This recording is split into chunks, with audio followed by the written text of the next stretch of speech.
proud of all our air assets.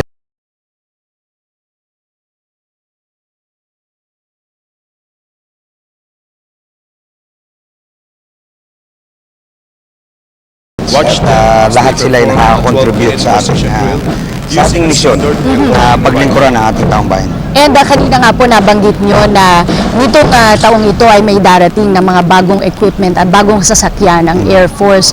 Ano po ito at saan po ito gagamitin? Yes, inaasahan natin na matatanggap natin yung unang 4 sa 8 combat utility helicopters na ating inangkat from Poland. Mas capable siya dun sa ating dependable workhorse, yung tinatawag nating UE, naririnig niyo yung kulay green. Nakasakay na rin po ako doon. Nakasakay na kayo doon. Ito ay mas powerful dun sa UE and brand new. Ito po ay dumaan sa proseso ng ating project management teams na in-identify ito mga 2 or 3 years ago. At we're happy to note na dadating na siya. So, ang mga piloto po natin ay nagtitraining na sa Poland as we speak. And then, siguro, itong first quarter, nandito na yan sa atin. And with the leadership of the new Commanding General of the Philippine Air Force, ano po ang maaaring asahan ng sambayanan mula sa inyo?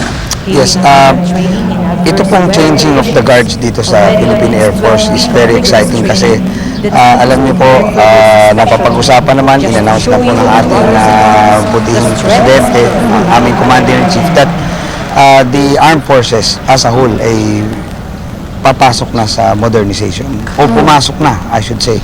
So that is part, I would say, of the thrust of our new Commanding General to make sure that not only na ang taong bayan natin, kayo, kasi Air Force nyo po ito yung gusto namin i-emphasize that you will be proud of your Air Force because for the next few years we will be able to equip, magkakaroon tayo ng bagong equipment. In terms of benefits naman po for the members of the Philippine Air Force, ano po naman ang maaari nilang asahan? In terms of kung anong may paglilingkod namin sa ating taong bayan, we can expect na isipin po natin to kung nag-iisa lang yung C-130 natin, ano po yung serbisyo na naibigay natin. Kung dumating na po yung dadating po yung ating dalawa pa na mine-maintain na pinadala natin sa United States, yung isa naman nandito. Kung maging 3 yan, mas malaki ang aming reach, mas marami kaming masusuportahan sa ating national development programs ng gobyerno. Sir, ito naman po yung mga miyembro po ng kawanin ng Philippine Air Force, yung sa kanila pong compensation and benepisyo po. Ano po yung mga inaasahan nilang pagbabago or meron po bang mga programa naman para sa kanila like housing and such? Yes, right now, meron din po ongoing ang mga housing programs namin dito sa Villamor Air Base. Sa matter of fact, meron po kaming 2 condo units na under construction. Not only for officers, hindi lang yan pang officers, pati sa mga enlisted personnel. Now, in terms of benefits, very robust naman po ang programa, not only ng Philippine Air Force, but ng Armed Forces. Of course, under the leadership of our Commander-in-Chief. Sa ngayon po ba, humigit kumulang ilan po ang mga miyembro ng Philippine Air Force and sa recruitment, tama po ba ang kanilang bilang o kailangan pa po natin mag-recruit para madagdagan ang ating puwersa? Well, ngayon, 17,500 strong ang inyong Air Force, and then yearly, tayo po ay nagre-recruit ng about 600 na enlisted personnel at mga 10. At sir, nakikita po natin itong silent drill na isinasagawa sa inyo para po doon sa ating mga manonood na medyo hindi po pamilyar sa mga ganitong tradisyon sa AFP at sa Air Force. Ano po ba ito? Actually, unique ito. Aside from wala masyadong command, ito yung tinatawag ng slow drill. Slow drill. Kung mapapansin niyo po, ito pong flight leader nila ay ini-inspect niya yung kanyang mga flight members at kung makita nyo, sinisirko-sirko yung M14. Hindi po magaang na replay ang M14. So mabigat po yan. So makikita nyo yung kanilang lakas.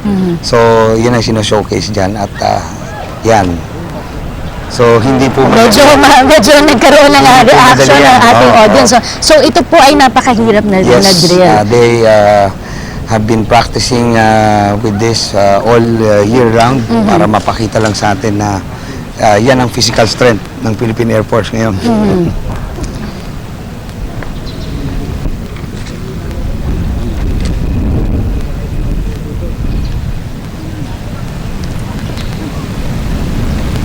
Okay, going back to our discussion, Colonel Ocol, napag-usapan na po natin yung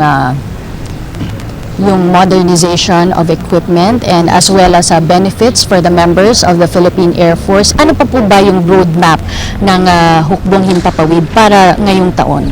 Well, like I said, we're preparing the Philippine Air Force to meet the challenges ahead. Siyempre, sinusuportahan po natin ang first and foremost national development issues na kailangan nating tapusin. But aside from that, yung roadmap na tama yun sinasabi mong roadmap kasi nililay down na natin yung magiging Air Force natin not only hanggang 2018 up to 2023 and beyond. So dadating po na ang Air Force po is a source of national pride.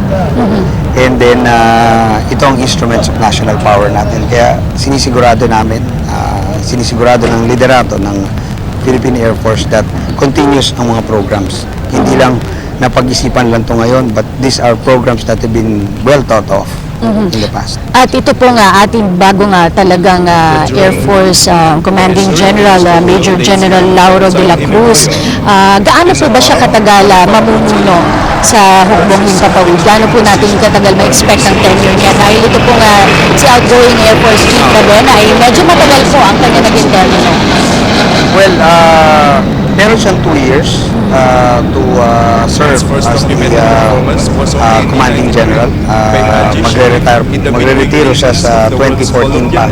So, yan po ay magandang opportunity para sa kanya to make sure within his tenure na kung ano yung mga plans and programs na kanyang i-lay down ay magagawa. At bilang PIO nga po at spokesperson ng Philippine Air Force, ano naman po ang naging reaksyon at sentimiento ng mga miyembro ng Air Force bilang sa pagkakatalaga nitong si Major General de la Cruz? Wala naman pong nabigla. Masasabi po natin that everybody knows General de la Cruz and alam namin kung ano ang kanyang kalibre. He's a very top-notch officer in the Philippine Air Force. Alam namin yung visions niya. Alam namin how he thinks. So we're quite sure, we're quite confident that the Air Force is going up. At mga kaibigan, para po dun sa kaka-tune in lang sa kanilang mga telebisyon, inyo pa rin pong napapanood ang change of command and retirement ceremonies na nagaganap po dito sa Villamor Air Base.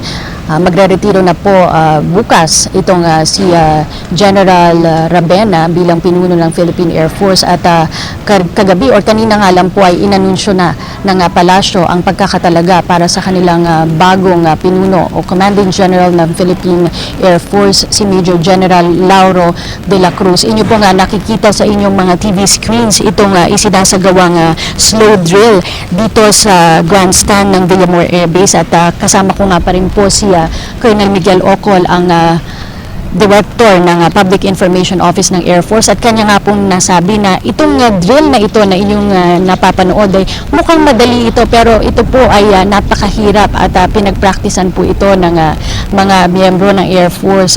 Napakabigat po nitong kanilang hawak na rifle. Ito po nga po ay isang M14 rifle. So ito po ay nagdi-display o nagpapakita ng skill at strength nitong ating mga miyembro ng Hukbong Himpapawid. At I'll just give you a rundown of the program for this morning. Inyo pong napapanood itong, kanina po ay napanood ninyo itong entry of troops, susundan po ito ng invocation at presentation of troops of the troop commander at matapos ito ay magkakaroon din ng presentation of command and honors, inspection of troops, and presentation of award to the outgoing commanding general of the Philippine Air Force and honors to the nation at magkakaroon, ito na po yung formal na change of command ceremony. Umpisan po ito sa pamamagitan ng reading of relief and designation orders, ang submission of tour of duty report, ang reading and signing of relinquishment order, ang lowering of the personal flag, ang reading and signing of assumption order, handover of command symbol, ang raising of personal flag of the new Air Force Chief, ang assumption speech ng bagong pinuno ng Air Force, ang reading ng retirement orders, ang presentation of unit colors, presentation of plaques in command memento, ang retirement speech, at syempre po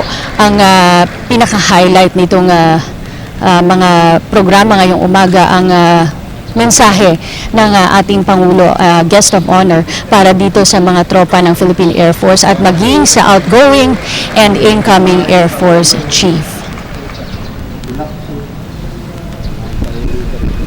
At nakikita po natin ang mga opisyal ng Sandatahang Lakas, nandito po sila at maging mga miyembro ng Philippine Air Force at ilang matataas na miyembro ng gabinete. Kanina inamataan po natin Defense Secretary Voltaire Gasmin, ang ating AFP Chief of Staff.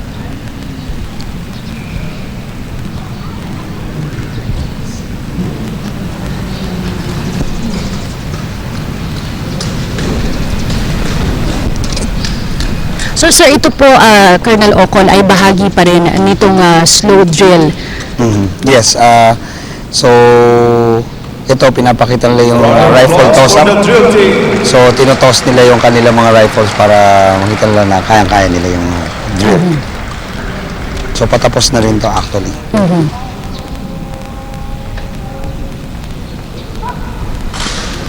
And then, ito naman, silently without command, isang command lang, then they will form. So ito pong pinamamalas ngayon ay unique po ito sa Philippine Air Force. Ang normal na we have is the silent drill that binanggit mo kanina.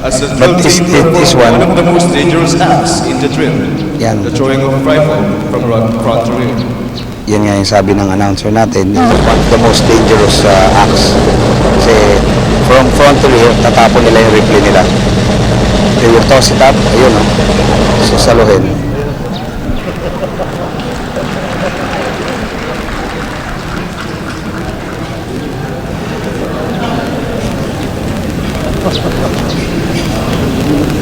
And there you have.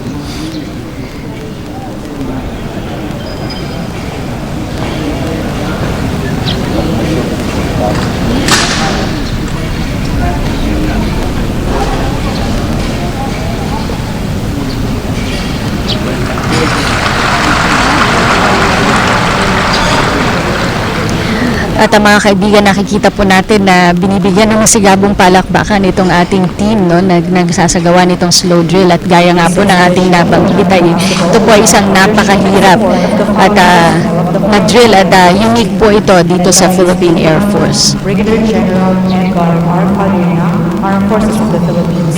Deputy Wing Commander, Colonel Godfrey R. Wood, the 5th and 3rd Honor Escort